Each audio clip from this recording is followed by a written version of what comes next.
What is a for-bet squeeze in poker strategy? Imagine you're sitting at the table and someone raises before the flop. Then, another player re-raises and a few players call. Suddenly, someone else re-raises again. That's a for-bet squeeze in action.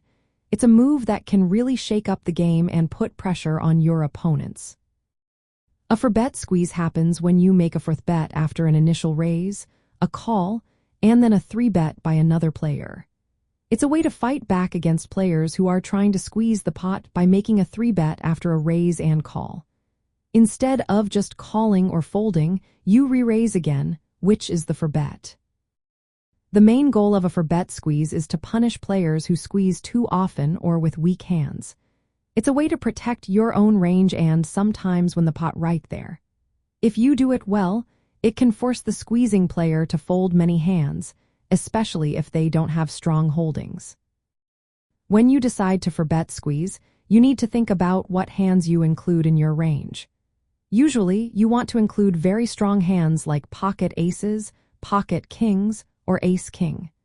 You might also include some bluffs, but only if you think your opponent will fold enough of their weaker hands.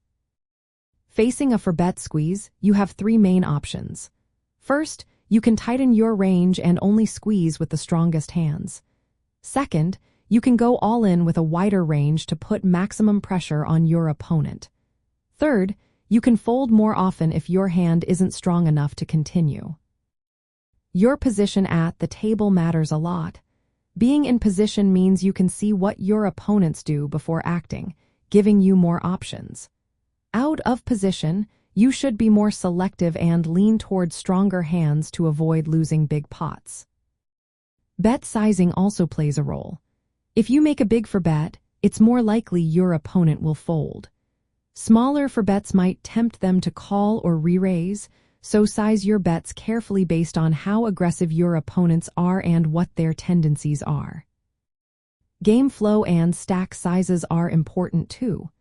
Deep stacks give you more room to maneuver, while shorter stacks might mean you want to go all in more often.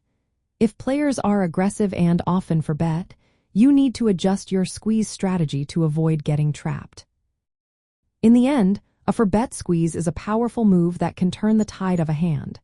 It's about knowing when to use it and how to respond. It tests your opponent's strength and your own range, making preflop play more dynamic and strategic. Mastering this move can help you stay ahead in a game full of aggressive players and deep stacks.